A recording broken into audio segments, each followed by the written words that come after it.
Welcome to the panel on cyber deterrence. I've written my own jokes today, so I'm going to try a few out on you just as sort of a warm-up. The first one is that I'm glad that lunch didn't deter you from coming here. Look, they'll get better, I promise. Anyway, I'm David Gio. I'm the history fellow here. Usually I wear elbow patches. Today I did not. And I have the honor of moderating this august group. And I'm thankful to Aaron Brantley for asking me to do this. And he said, you know, Dave, I've put this panel together with, Joe Nye and Scott and Jackie. And he said, but it's just missing that something. He's like, I need some star power to make it pop. So he said, Dave, will you do it? And so I said, sure.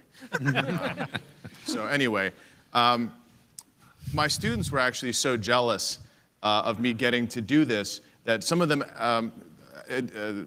gave me questions in advance, and they're here today. So thank you guys for doing that. Obviously, the really insightful and probing questions are my own, and the ones, if they're overly simplistic and you think they're stupid, they're from my students. I told you the jokes would get better, right? He's still joking? Anyway, I'm actually not going to talk about deterrence at all because I definitely can't do it better than this crew. So that was my opening. You're welcome. What we're going to do is I've asked the panelists to present something, about 5 minutes each, and then I'll ask them a couple of questions just to kind of get the ball rolling. And then I'm going to really quickly turn it over to you guys because ultimately this is a panel for your benefit, not my own. We're LinkedIn friends, so I can talk to them anytime. So I'm going to give them the most basic of introductions. The full ones are on your app and online, so you can read them. We'll start on the left with Professor Joe Nye. He's the University Distinguished Service Professor Emeritus and the former Dean of Harvard's Kennedy School of Government.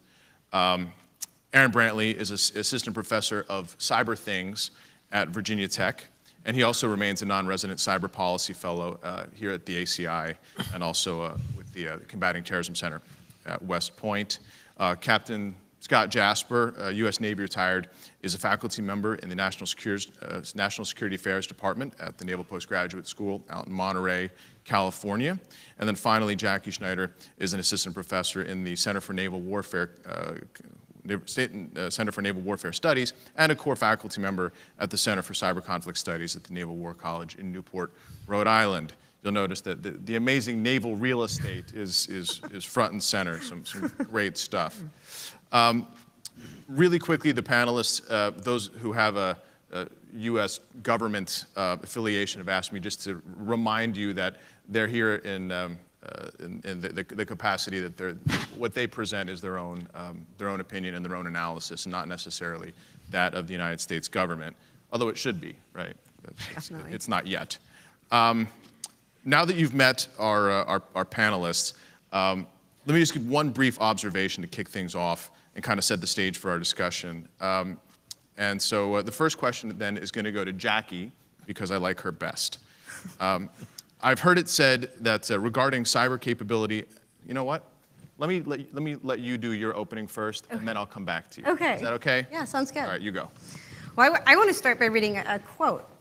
Yeah. Is it of me? I'll let you figure that out. Okay.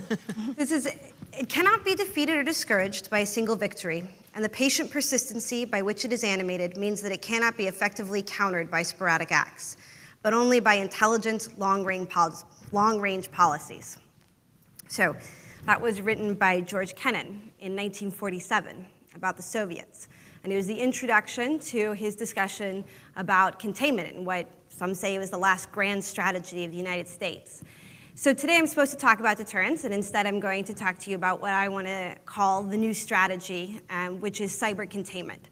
And part of cyber containment is deterrence, but it also is other options. And so I want to talk a little bit about what that might look like for the United States. So the core of what Kennan was arguing was that there was something very special about the United States that needed to be contained against Soviet influence. And he articulated what these core desires and beliefs and interests were. That has generally been missing for a lot of our strategies in cyber. But I'm going to go out on a limb and say that the core of what we in the United States really care about in terms of cyber is the preservation of open and free internet and the ability to depend on digital technologies for our society, economy, and military power. So there's a lot of little s strategies within cyber containment. And the first is deterrence. And I'll spend most of my time talking about that since that's what our panel is on. So deterrence is supposed to protect the core of what we're going to contain. It doesn't protect everything that we care about. In fact, this is the biggest problem that I think we have with our current cyber deterrence policies. Our current cyber deterrence policies really ask for us to deter almost everything from everyone. And so far, that really hasn't been successful. So I'm going to advocate that our deterrence needs to be focused on 4 primary civilian infrastructure sectors and 1 military mission. So those 4 infrastructure sectors are energy, water, emergency services, and nuclear. And the reason why I picked these 4 infrastructure sectors out of the 16 plus elections that are currently identified by the Department of Homeland Security is that these particular infrastructure sectors, attacks on these will create cascading effects that can affect the entire economy. Also, because the network of how these sectors are put together are much more centralized than some of the other sectors currently identified, which means that there are core nodes that can be attacked that can make the entire sector vulnerable. So I mentioned there was 1 military mission that I believe should be in our core deterrence, and that is deterring threats against the nuclear command, control, and communications, the NC3. And I think that's something that is inviolable, and I would like to talk in the question and answer more about the potential for insecurity and instability based on planning for attacks against nuclear command and control. So those are the 5 targets that I think we should be focusing on deterring. So who should we be deterring? There's a wide set of actors out there in cyberspace. I believe that our deterrence capabilities should be focused on state actors. And they should be focused on the most capable state actors, which are North Korea, Russia, Iran, and China. Why? Why not the non-state actors, which make up the vast majority of attacks in cyberspace? Well, first, there's significant technical capability and capacity to conduct long-scale cyber campaigns or significant cyber campaigns that most non-state actors just don't have. So the most dangerous attacks are going to come from state actors. Also, state actors are more deterrable because we understand more about how they can be influenced, and we can use conventional means of deterrence by punishment in order to influence their cost calculus.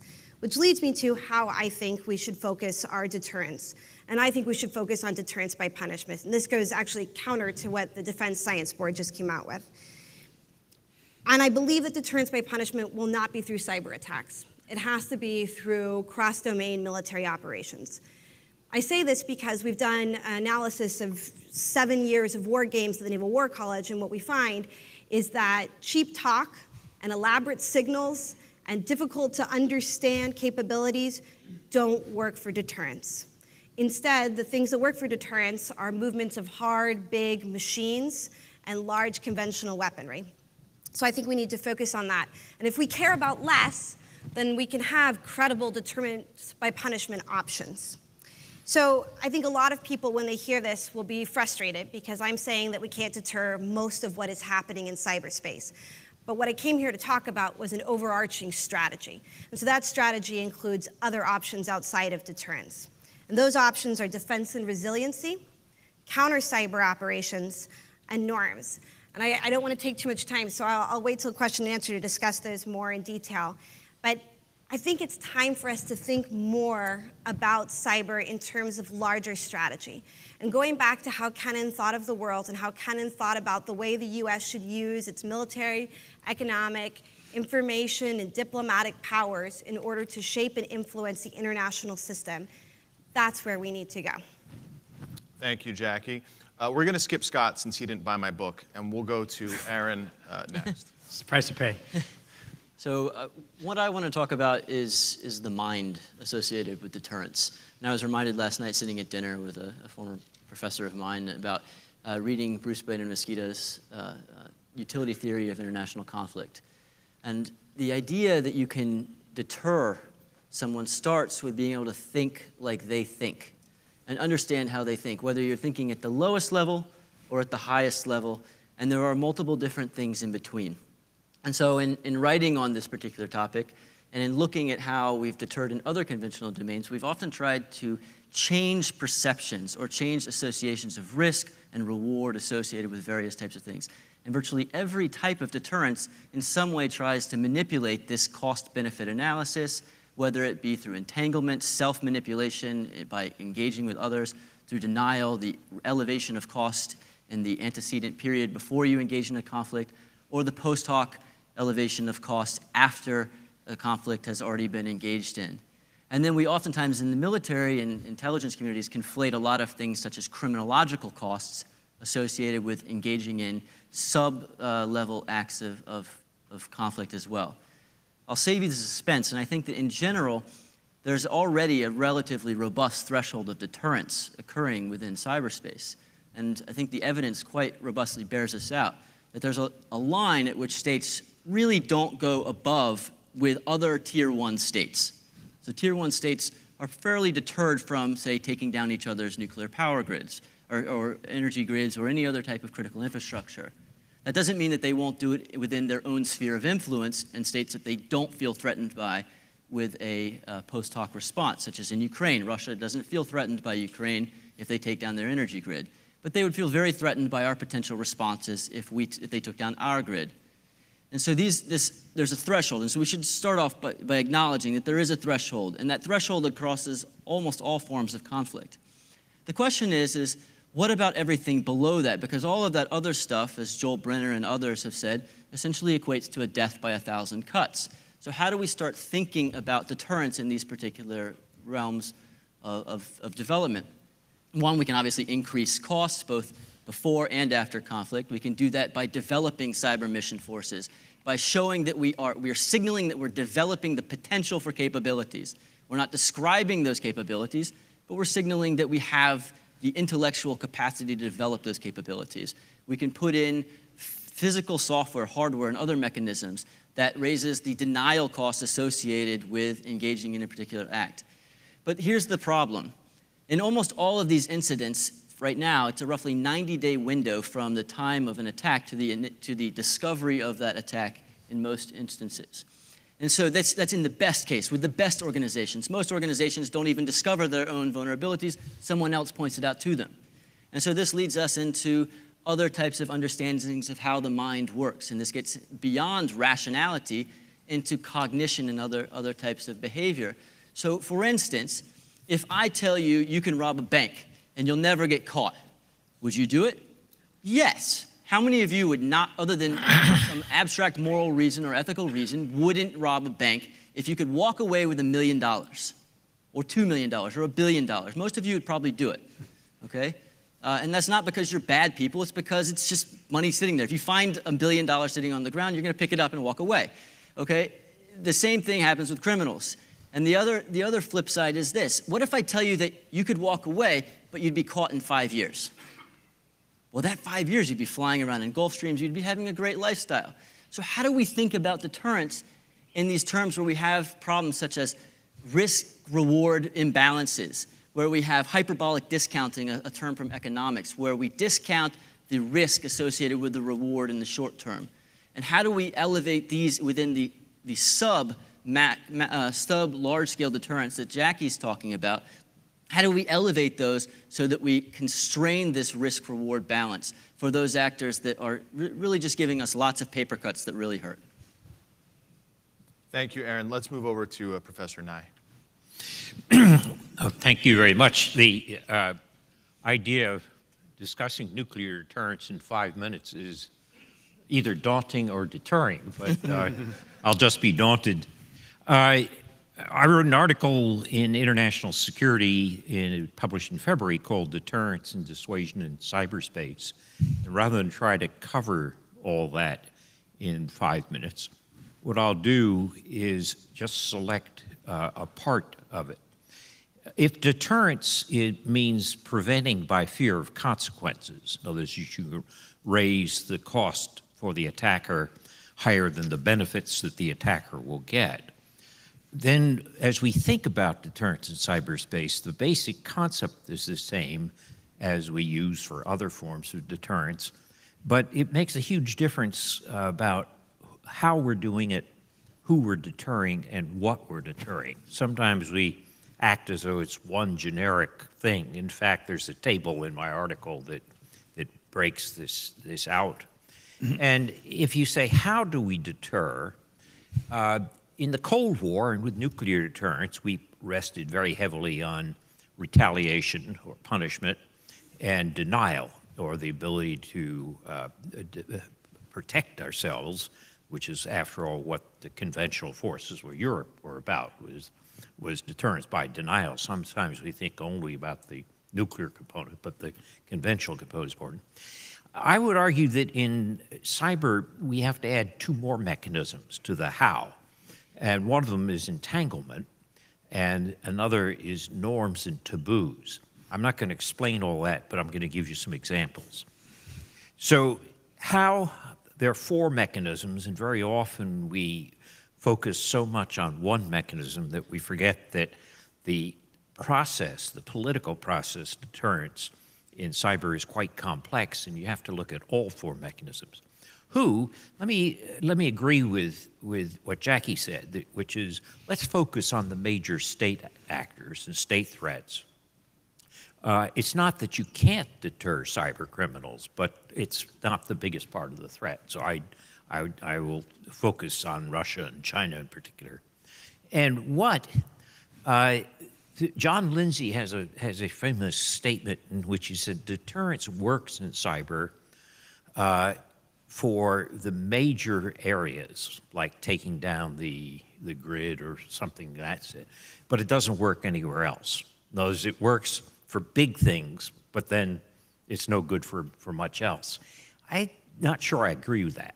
And in the article that I wrote, I distinguish between what I call laws of armed conflict, things that you want to deter, which is, let's say, taking down the grid, and where the American doctrine is kinetic equivalence. If somebody does something, does great damage, then we'll reply, and we don't have to reply in domain. We can reply, as Jackie said, cross domain. And but the general view is that it's very hard to do what you might call sub-LOAC, those things that are below the laws of armed conflict. And a good example of a sub-LOAC is the Russian meddling in the 2016 election, which, if you look at Gerasimov's doctrine of 2013, is part of information warfare. And the Russians don't break this out into cyber and non-cyber. They break it out into information warfare. So when we're at the UNGGE with the Russians, they want to talk about what they call ICT, information communications technology, not cyber alone. And their approach then is hybrid warfare and information warfare and cyber within that. The Matryoshka dolls are stacked differently for them. And the interesting question is, can we do anything about those sub-LOAC issues? And the general view, if you look at the 2016 experience, is that we were not able to deter it. Obama went to the G20 meeting and saw Putin and said, knock it off. We know what you're doing. Our intelligence is on to you. Quit it or else. And they thought that would deter Russians. It didn't. And then at about a month later, Jay Johnson, head of Homeland Security, and Jim Clapper made a public statement thinking that naming and shaming would deter the Russians. It didn't, as we now know. And then later, after the election, Obama talked about sanctions, but it's never clear how tough these sanctions were. Most people would say that this was a case of failed deterrence, that we weren't able to deter that sub-LOAC field. And from that, there's an argument that, well, that's true of the field as a whole. Cyber deterrence will only work, as Lindsay says, for the very big things, and all the rest, forget it. But I think there's another case which shows that you actually can deter sub-LOAC issues. And that's the agreement that was reached between Obama and Xi Jinping in 2015 to get the Chinese to change their practice of using cyber espionage for commercial purposes. Remember, the Chinese had said for years they didn't do it, and if they did it, they wouldn't acknowledge it, and on and on with denial after denial. Then the U.S. threatened China with sanctions in 2015, and what's more, the entanglement, meaning the extent to which the Chinese and U.S. economies were entangled with each other, was such that the expenses for China were going to be much higher than the benefits they were getting from the stolen intellectual property. And at that point, in the summer of 2015, Xi Jinping decided it was better with this summit coming up to agree to something they'd never agreed to before, and do a 180-degree reversal in Chinese declaratory policy and agree not to use cyber espionage for commercial purposes. And after that agreement, they didn't just leave it there in the dual relationship, or dyadic relationship. They took it to the group of 20 as to be adopted by the group of 20 major economies. So there was an instance of deterrence working. As Jackie pointed out, this was cross-domain. It was punishment. It worked partly by punishment, but also because there was entanglement. Not clear the same thing would work with Russia because there's so little entanglement at the economic level. So again, the point of these stories, and I'll shut up because I'm touching the edge of my 5 minutes if I haven't exceeded it. The point is that when we make propositions about deterrence, we've got to be more specific about how, who, and what, because one proposition is not going to cover everything. Thank you, Joe. Scott, I'm still mad about the book thing, so I'd actually like to go back to Joe on this, because you raised the you raised the international security article, and I read half of it, and then I had some online training to take, so I skipped the other half. But no, you put you to sleep. No, I have a quote. You've written that the Russian hack of the DNC could be considered, quote, a failure of deterrence. But I think you sort of take away a little bit, and you say, quote, but it was a relatively low threshold attack that was modest in its accomplishments and its overall effect on national security. And I wonder, given the political mess that we're in right now that has evolved since you, I'm sure, submitted it for publication probably in the late 80s, and it just came out in 2017, given the timeliness of some of these things, do you want to revise some of that, maybe, in terms of the second and third order effects on our civic trust and some of those other things? Oh, I think you're definitely right. I mean, at the time that I wrote that, what we subsequently discovered was not available in an unclassified form, and I only had access to unclassified forms. So I think it has had a bigger effect than I thought at the time. And what's more, we've now added elections as a 17th critical sector. It's a bit odd to have 17, but so it's in some ways Putin was too clever by half. He prevented the guy he wanted from doing what he wanted, which was to accommodate the Russians. So in that sense, we didn't do very well, but Putin did less well than we thought at the time also. Thank you. Okay, Scott, I'm all better. All right, better now? Fantastic. So I was asked to give 5 minutes on what I thought was my biggest takeaway regarding deterrence in cyberspace, and that would be that we need active cyber defense. And the reason that I would make this proclamation is that current strategies, as you're hearing here on the stage, are, I believe, insufficient to deter the wide array of malicious actors operating in cyberspace. And that really alludes to what Jackie's saying. We have nation states, we have hacker groups, we have criminal organizations, and don't forget, we have terrorists, especially striving to affect our lifestyle through cyberspace.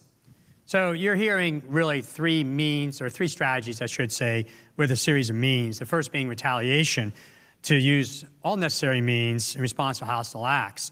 Those could include cyber ops, diplomatic engagements, economic sanctions, legal indictments, or even kinetic ops. The shortcomings in that strategy is the means that we've demonstrated are unconvincing.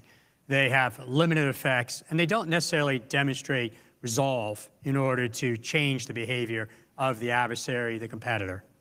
The second would be deterrence by denial. The intent, of course, to use protective measures to improve security of networks and systems. In that case, the shortcomings would be the ingenuity of our adversaries, the offense over the defense asymmetry, and also a high risk tolerance, both on behalf of the attacker to get caught and also our defenders not to invest in cybersecurity measures.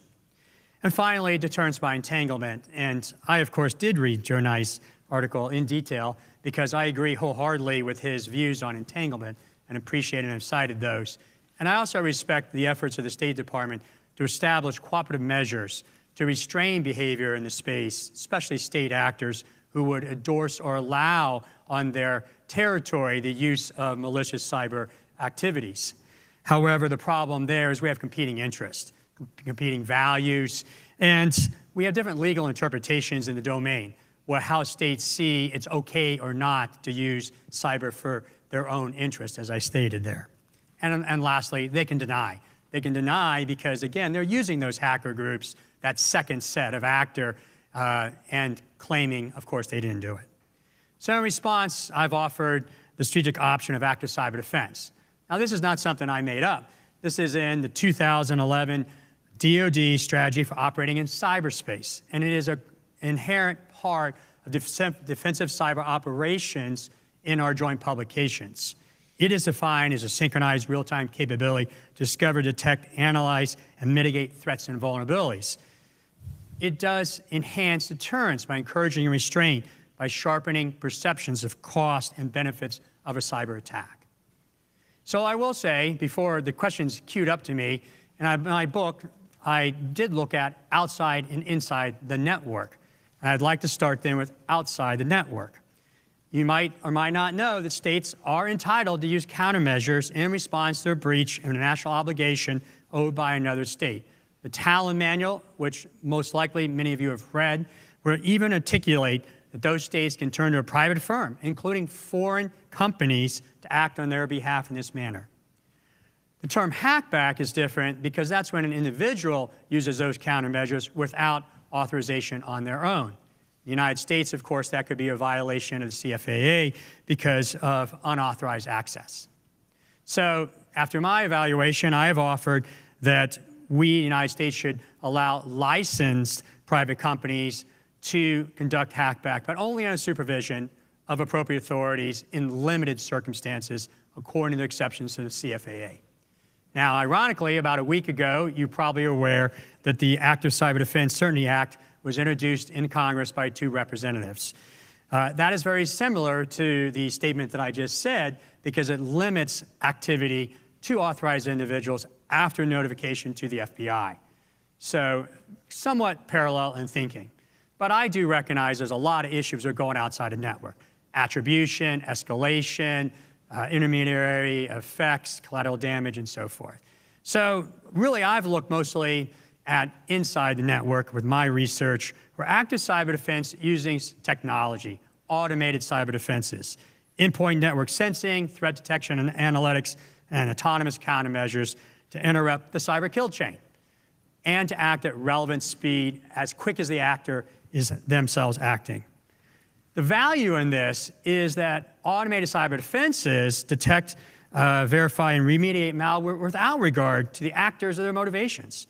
This is the idea of stop the act, not the actor, because at that moment in time, all you want to do is defeat the objectives of the attack. Well, if you're aware, Johns Hopkins Flight Physics Lab has embraced some elements of this in a concept they called integrated adaptive cyber defense. They're looking at 2 key areas: automate cyber defense, reduce time to detect, respond to cyber threats. Aaron had stated it takes months, 90 days, to detect an attack. How long do you think ransomware takes to encrypt the files on your computer? How about a minute or 2 at the most? You don't have 90 days. You got to defeat that actor as fast as he's attacking you.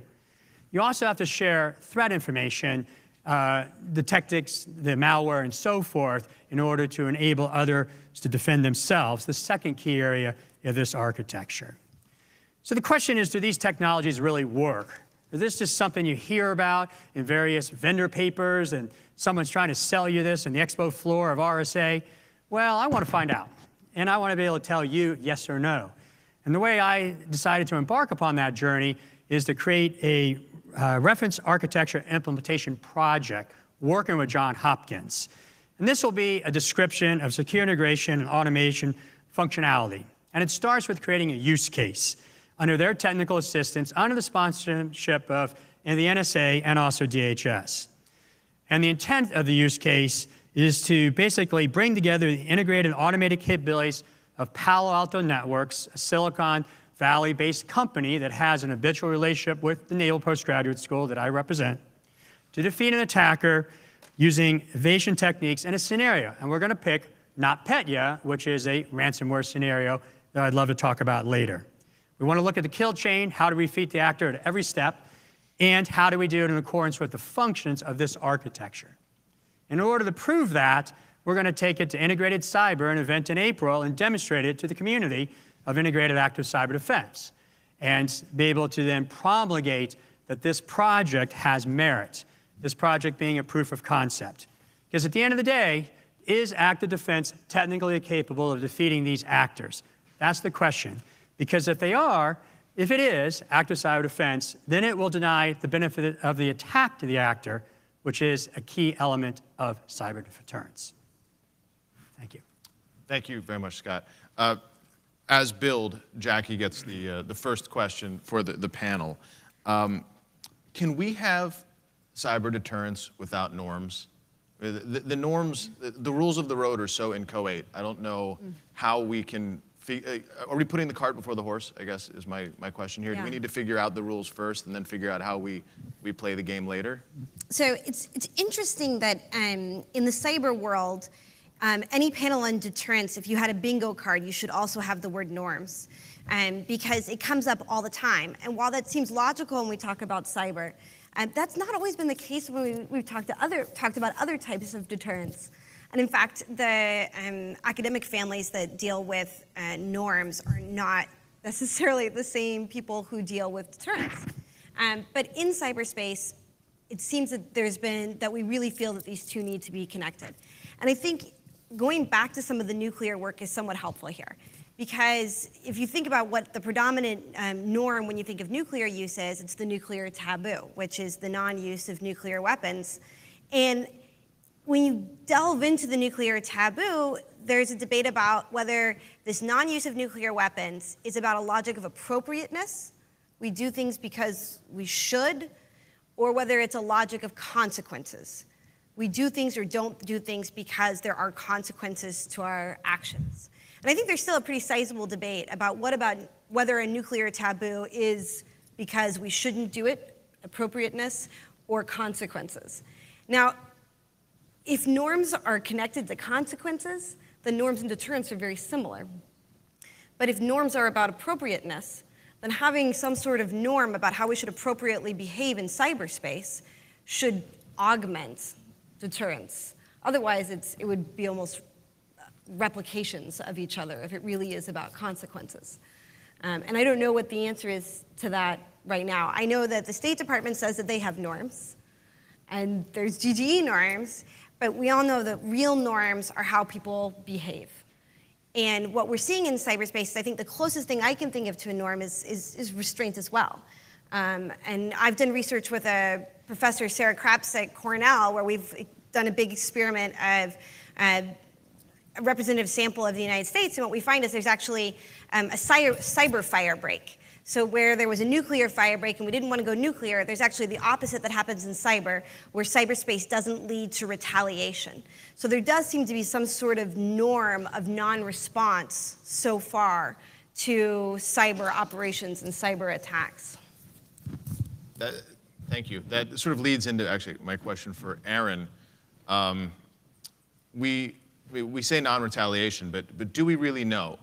And I think this gets to one of the hard parts with as a scholar of intelligence, classification, and particularly active cyber operations are so highly classified and sensitive, how can we as a panel, how can we be confident in the things that we're writing and the things that we're saying and our judgments? How do we know that when we don't really know what's going on at this other level of interstate interaction, because we do things and we don't want anybody to know about it, and the recipient might not want anybody to know for embarrassment or any host of other reasons.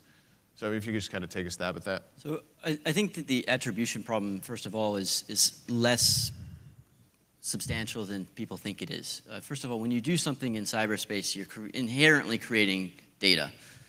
Whether you walk through a sensor field in this building or whether you carry a mobile phone, giving yourself geolocation points all around, whether you type something on Google or something, you're creating large data points.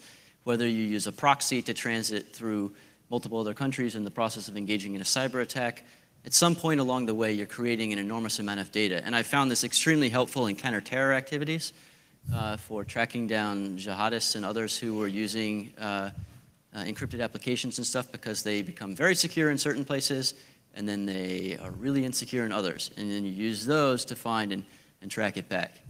The other thing is that I think that you hit on another issue, is that sometimes it's not just about that we can't attribute, it's that we don't want to acknowledge that something happened. And that's a different problem, and I think that gets a little bit to what Vint Cerf was talking about yesterday about insurance and stuff. But the other big problem, and I think also goes to this idea of norms of behavior, is that we have fundamentally different norms than all of our adversaries in this space.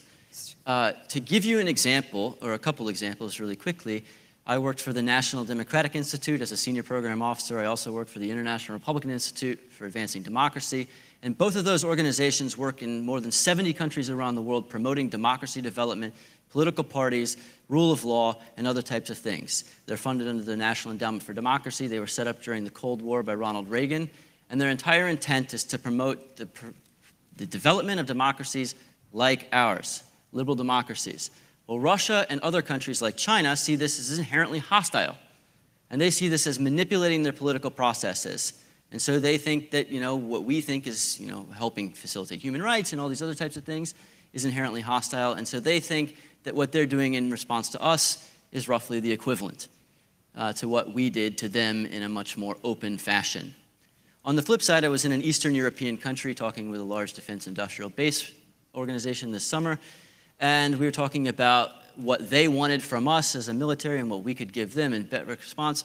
And I said, well, we would really want you all to do is to stop having cyber criminals attack and steal billions of dollars. You're one of the top 5 theft countries in the world. And they said, oh, what do you mean? We're not hacking your government or anything. And I said, no. I said, we're seeing lots of traffic coming from your country that's specifically related to theft of our own citizens. You want us to give you supplies, weapons, training, et cetera, but at the same time, you're stealing from our citizens. How can we, square this circle? It doesn't make any sense. And they said, oh, well, that's just hooligans. Well, that's $13 to $15 billion worth of hooligans a year. That's not insubstantial. That's more than you're asking us to give you back.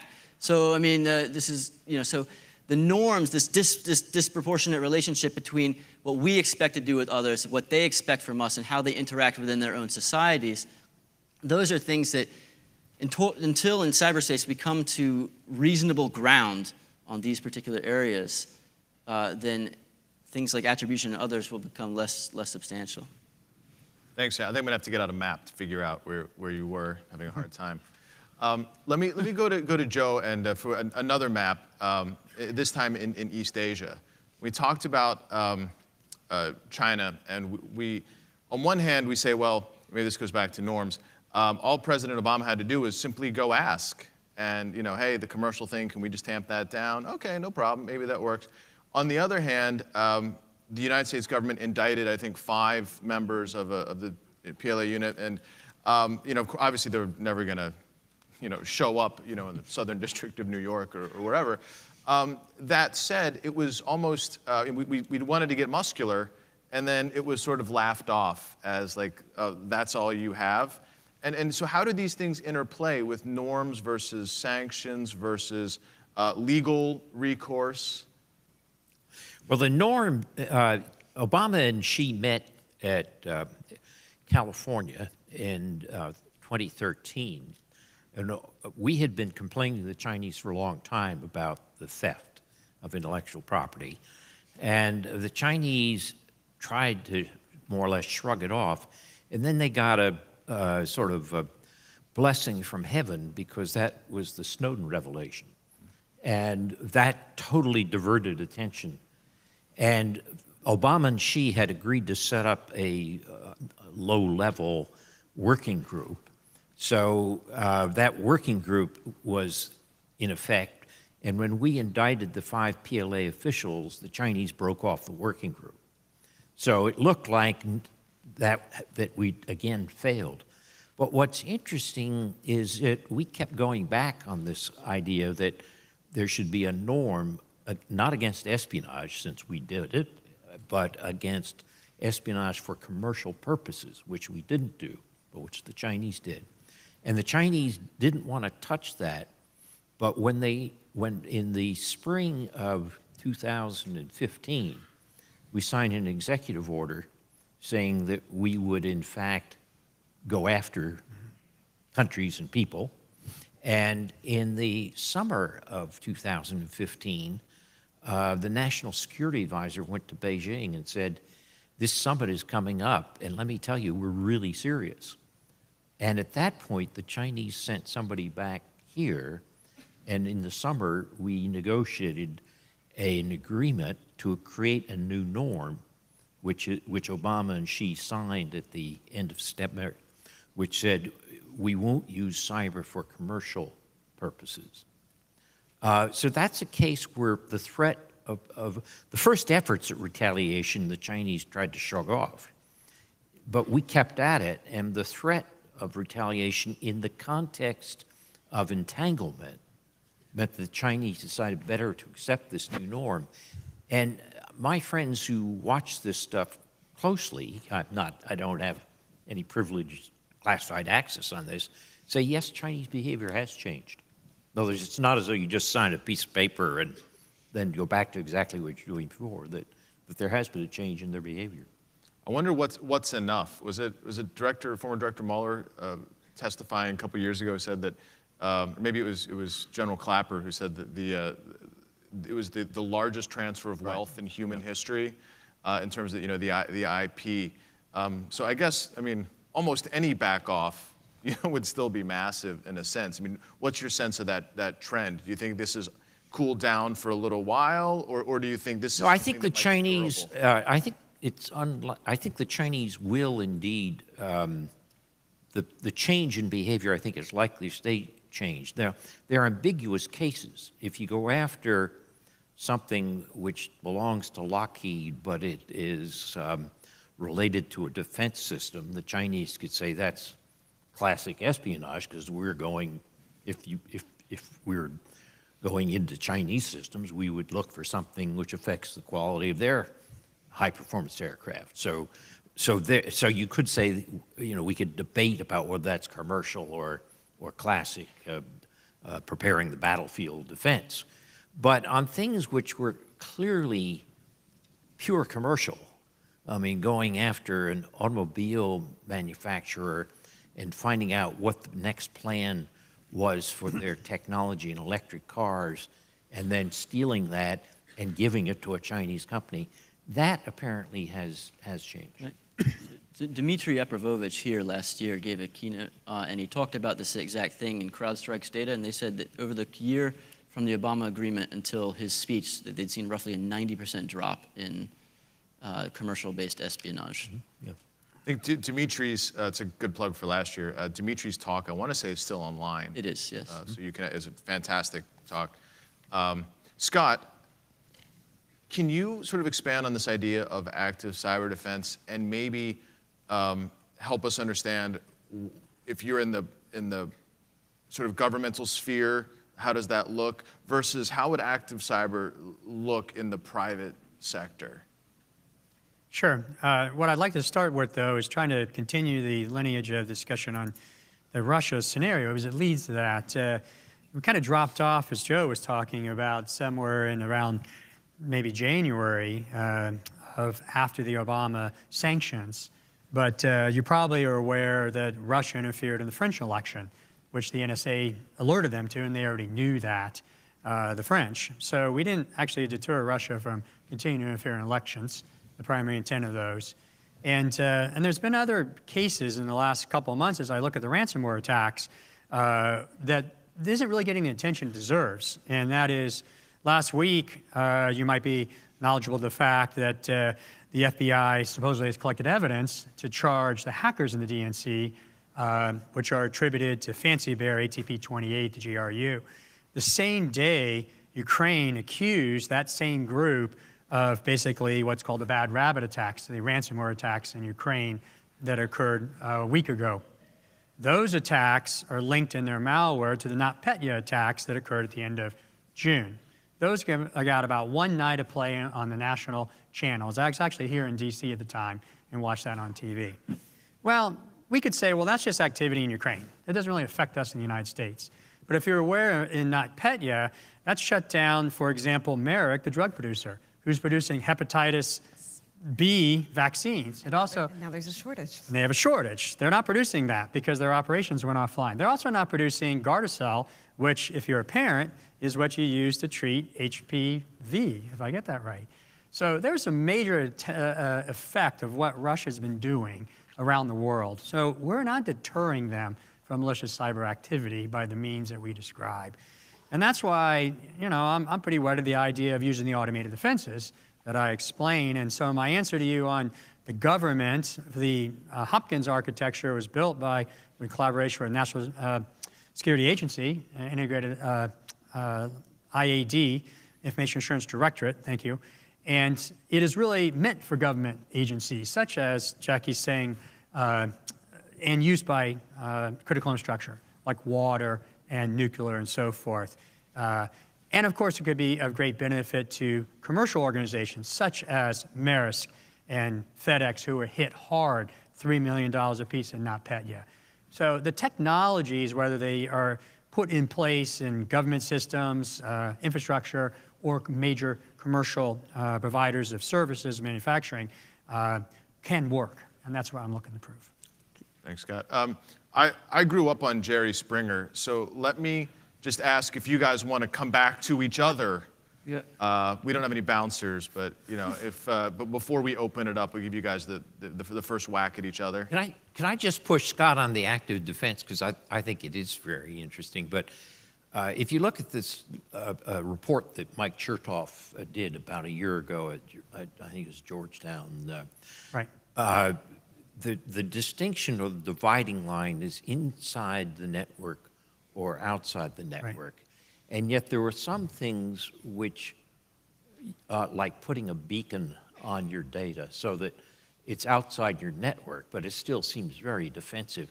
How far does your active defense go? I mean, are you really drawing the line at inside the network? That's the word you used. But can't you justify certain things that are outside the network, but that are still purely defensive? Right, Joe, thanks. A great question. And the study, as you're referring to, which I think is George Washington. George Washington. The task force report. Yes, yeah. Right.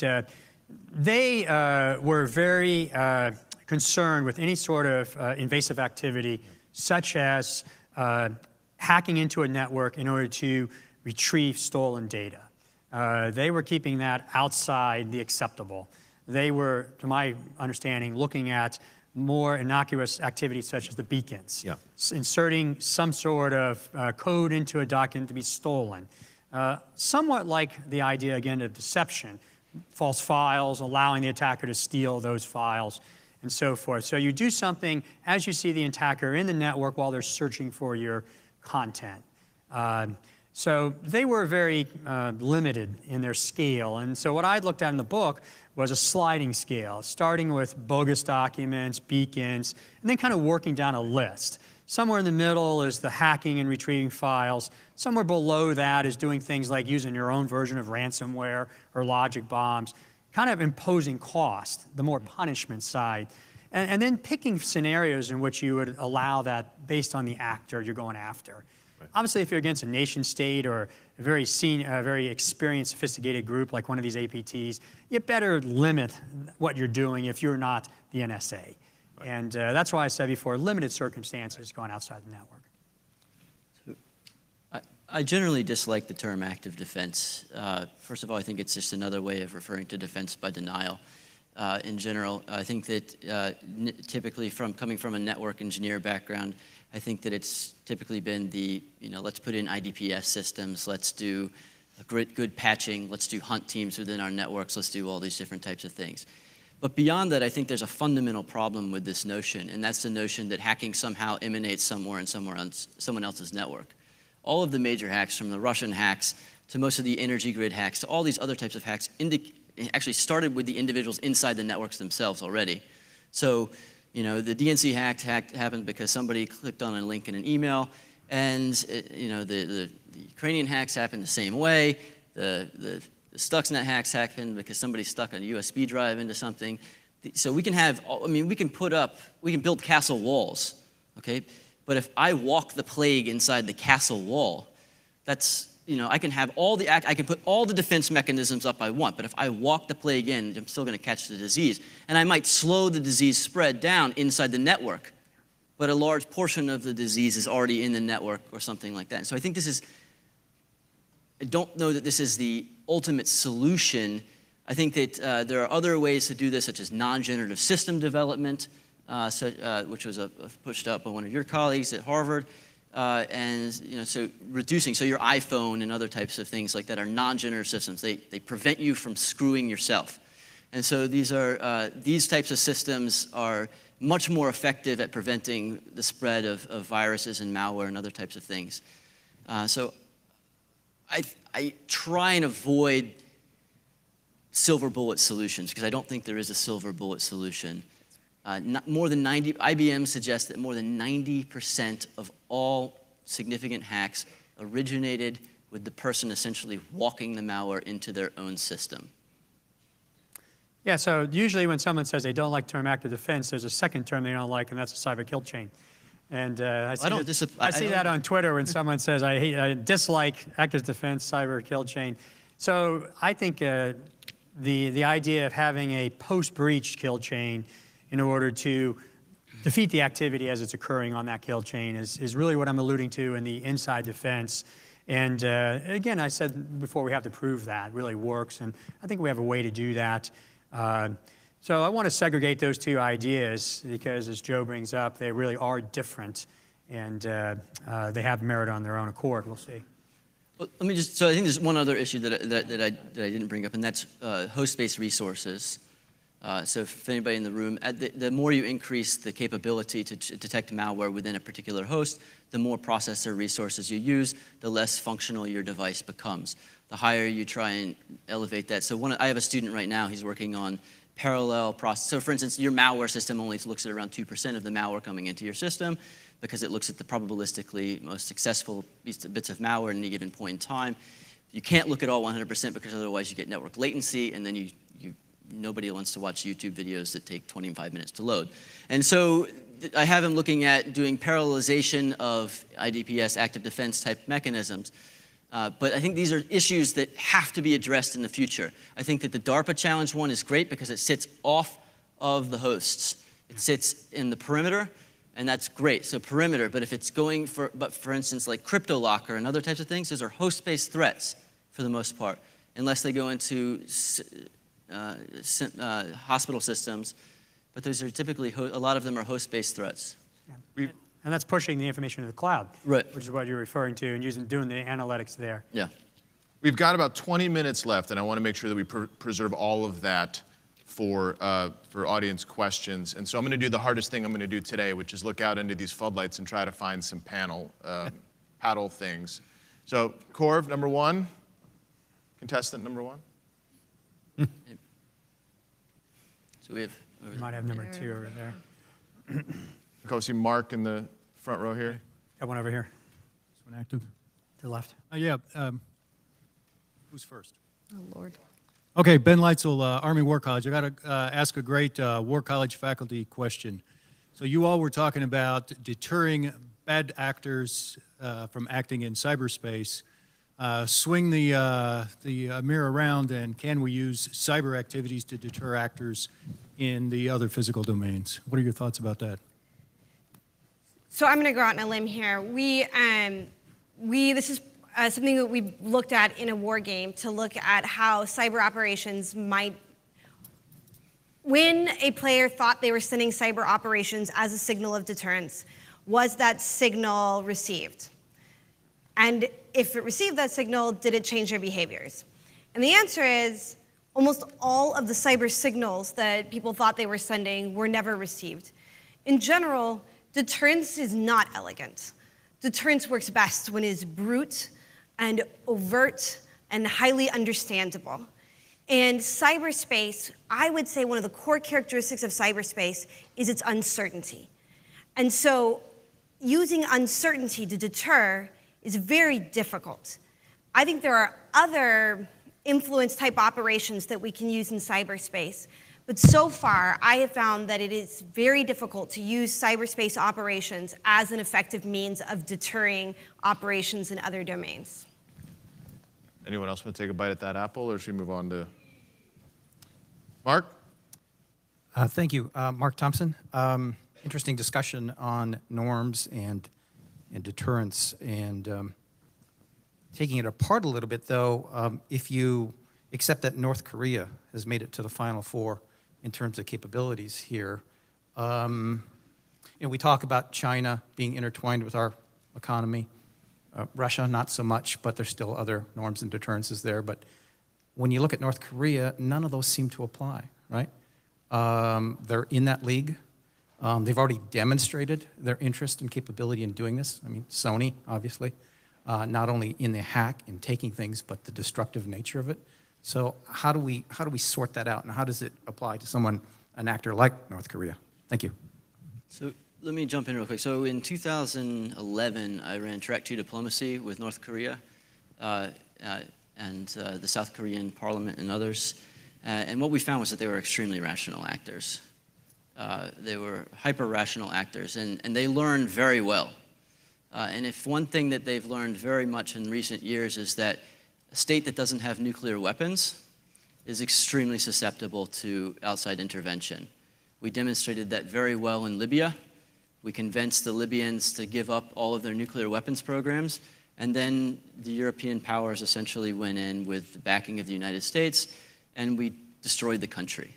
And so we've eliminated virtually every route of capital and development that they have, and they've resorted to the one asymmetric means by which they can receive that capital to continue the development of their state through theft, through criminal activities, and they've resorted to the one mechanism that they know will, they believe, and based on my conversations over robust games of ping pong, that will prevent them from being invaded, and that is the development of a nuclear weapon.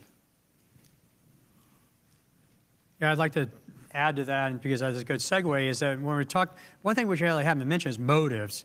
And Aaron just stated that, the shift from North Koreans' objectives for political stability now to political stability through acquiring cash through cyber.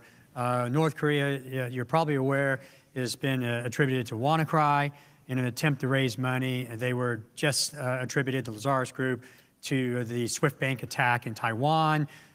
Use ransomware at the end to try to disguise their tracks. So North Korea has the motive. So when you're starting to ask that question about North Korea, how do you change the motive? And that motive now, as you're saying, is now raising money. Number 3. Yes, good afternoon. Fantastic discussion so far on the panel. And I just have a quick question. As we all know, CyberCom's going through its sort of elevation right now. They're very excited to sort of come online and do their part for the defense of the nation. And they're very interested in sort of this concept of deterring in and through cyberspace. I don't know if the language has changed, but that was sort of the sort of really nice turn of phrase earlier. So I've heard sort of a number of different opinions on what cyber deterrence may look like or how we should frame it. How do you go about sort of helping or giving advice to a U.S. Cybercom as they go through considering how they may shape and form their cyber deterrence efforts? Thank you. Toss up. Well, I want Jackie to answer, but I think one of the dangers we have is that the word cyber deterrence may sometimes get in our way, because it may be that if you say, Agreed. how do I deter hostile acts in cyberspace, it may be that the answer is not by cyber means. And if you go back to the question that was asked earlier, can I use cyber to deter hostile acts in other domains? Maybe, but it's pretty hard because of the uncertainty she described. So the danger is that cyber deterrence as a word may confuse us a little bit. Yeah. Jackie, you're still on the spot. You know, I kind of want to take the fifth because I do work with Cyber Command quite often, and they're wonderful people. There's usually a butt coming after that. No, it's a really difficult question, especially for Cyber Command. And I think part of that is the institutional legacy of Cyber Command because it sits under Strategic Command. And so what does Strategic Command do? It does deterrence. If Cyber Command had sat under SOF or under Transcom, I don't think we would see as much of this focus on deterrence. And I think in some ways it's counterproductive because when you think of a resource as a strategic resource, then you need to hold it tightly and never let other people use it in centralized authorities. And what that's ended up doing is so far cyberspace operations have not been effective for deterrence for the reasons I previously said. But at the same time, now decision makers are so nervous about using cyberspace operations because they're strategic that they're not being used in other ways where they could be used in terms of coercion or counter cyber operations or operations that are kind of underneath the threshold of where we would think of war. So for me, I think that the Cyber Command should maybe walk back some of the deterrence initiatives so that they're more scoped and then think a lot more about using cyber operations outside of a deterrence framework. Number two. My name is Reagan Edens, and my question is focused really on deterrence and culture. So I think that all tribes have norms, right? And whether we write those norms down, they're implicit or explicit. And most of the time, even antagonistic tribes enforce those norms. So I find it interesting that we have, those nation-state norms, we have non-nation-state acting norms, and we have individual sort of hacking norms. And I think that when you start to think about what deterrence really means, you have to really focus at what are the tribal aspects of the way the members of the tribe see what is acceptable and what is unacceptable. And sort of, I'm thinking of a cyber version of Moscow rules, right? Where you have these implicit rules that are not to be broken, and if they are broken, the unofficial enforcement of breaking those rules is severe and quick. I don't know what you're talking about because all you have to do is write down norms and then say them, and that's what they are. You think that's funny? That's how we think. That's how we do norms and policy. And I think what you're saying is, I think it's great. I think you're right. I would recommend that you reach out or look for the work of Dr. Nina Collars of Franklin and Marshall, because she's actually looking at how the norms within the hacker community are formed and what that means for national security and national cyber defense. So, I think it's a great point. Well, let me just quickly add that you can have deterrence without norms. Yes. If I threaten to destroy you, I don't need a norm. And you can also have norms that aren't about deterrence. And some of the most interesting norms in cyber are maybe being developed in the private sector. When Apple decided to keep its market share outside the US by telling the FBI that it would not cooperate on opening what was in the iPhone of the killer in San Bernardino, that was the development of a norm which is profoundly important to privacy. And that was done largely, that wasn't legislated by Congress, that was done by private. And when Facebook decides that it's going to hire 10,000 more censors to determine what's fake news, that's going to have something to do with what we think of as First Amendment freedoms. That's a critical norm, and it's going to be private, not legislated by Congress.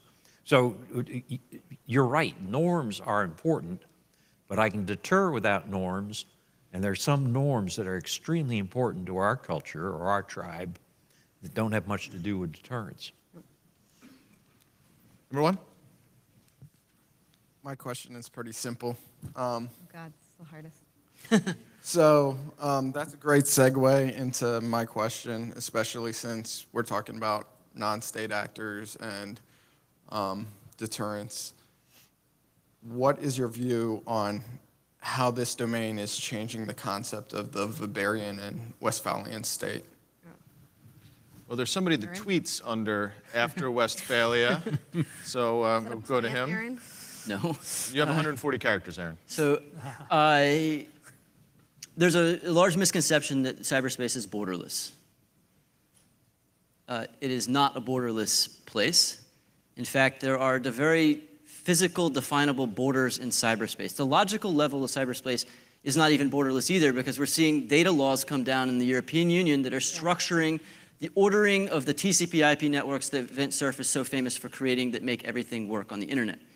This fundamentally changes efficiency, it changes mechanisms, it changes cost-sharing mechanisms on the backbone infrastructure of the internet, and it changes everything about how we can deter various types of activities. So changing policy at the domestic level for, say, data localization.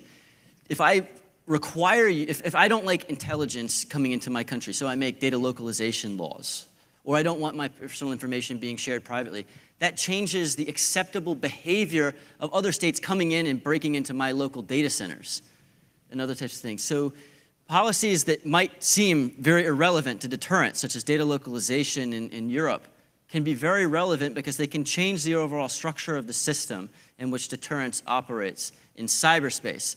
Now, in any other domain, it's not quite this. You can't say, I'm going to make a policy and then, no, it's a little bit different. But we can change the architecture of how things behave. I mean, one of the reasons why people were so pissed about Edward Snowden's stuff was because they found that if I was sitting in an office in Cambridge with Dave and I sent an email to him from my cell phone to his cell phone, it would go through New York, and therefore it was a legal intercept. But if you do data localization, my email stays within the territory of England in the United Kingdom. And that changes how we perceive of our sovereignty and our responsibility to our data.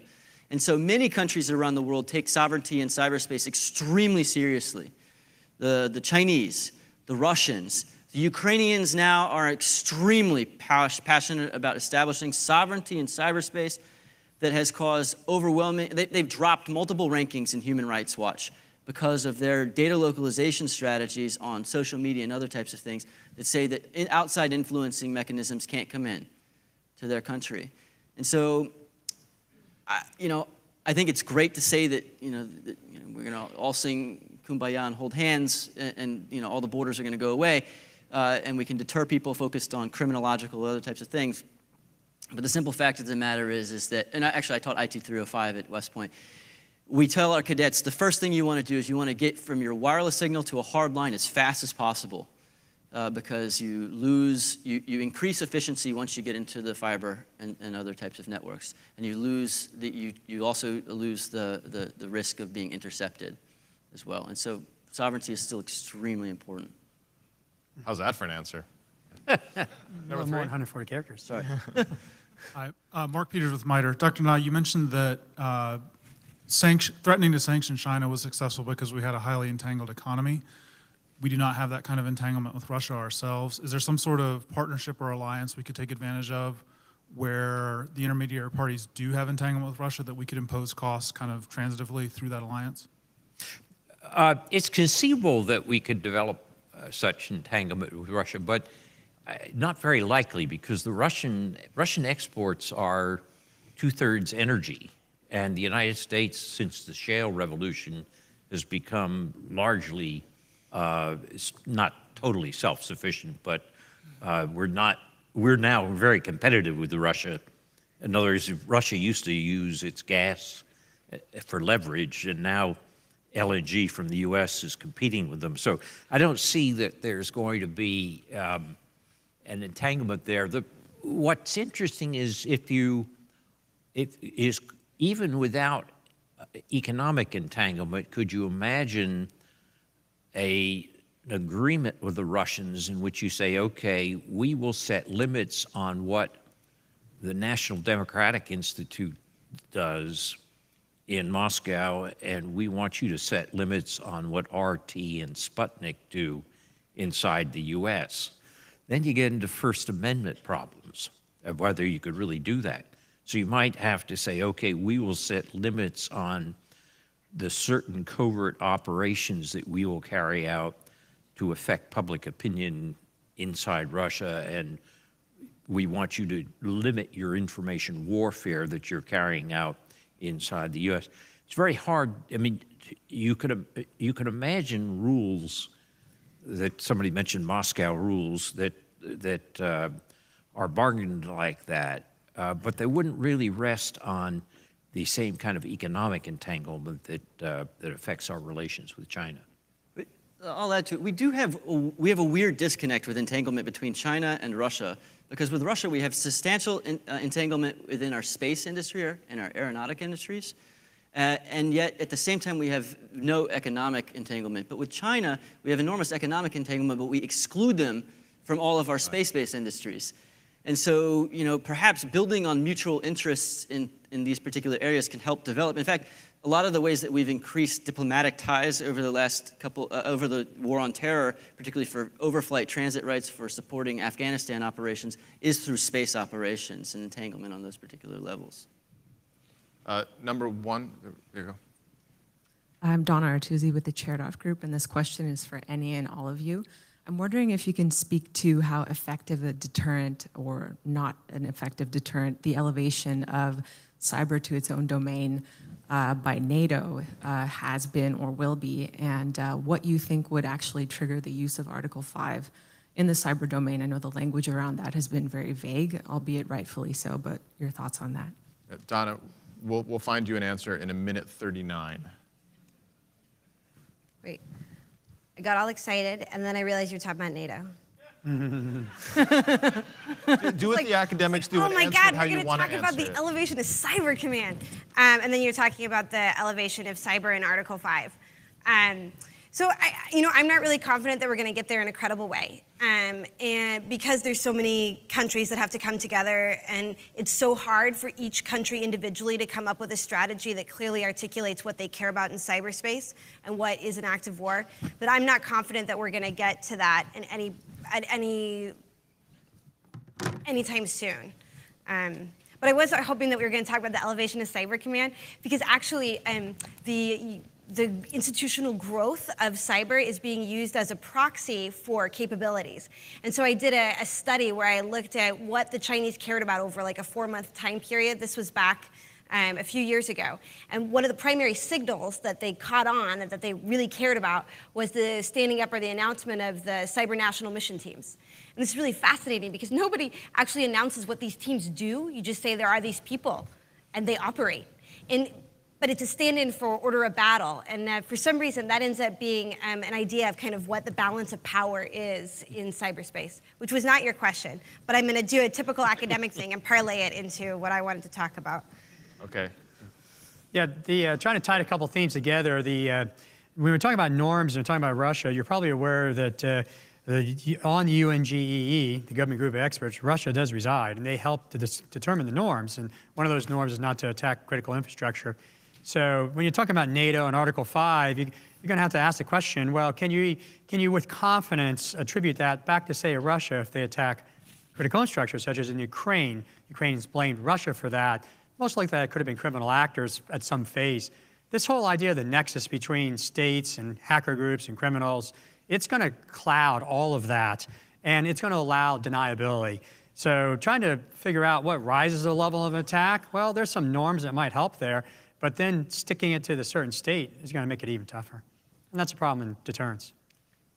I think invocation of Article 5 is extremely difficult to define. But I will say that and I'll pivot like Jackie did. I think that the elevation of Cyber Command and I think the creation of Cyber Command has expedited the security dilemma.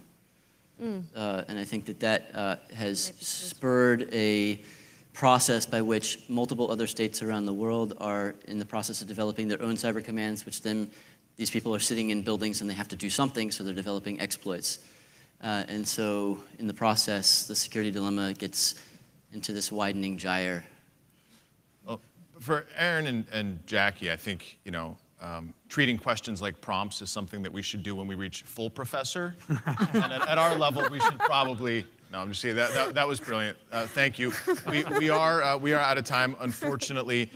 So I'd like to thank our speakers, and this is a big surprise, actually. We've got a couple of these glass spearheads as thank you gifts for Joe Nye, Aaron Brantley, Scott Jasper, and so we have full colonels as assistants on the stage now. And they have some dates underneath them, Fantastic, so beautiful. return them at 2 years for battery change, and don't take them out of the country. How about, I mean, when Have we you get through cleared these with security, TSA? I know. I was That's what I'm saying. We'll see how these carry on. you could try it. So please join me in thanking our panel.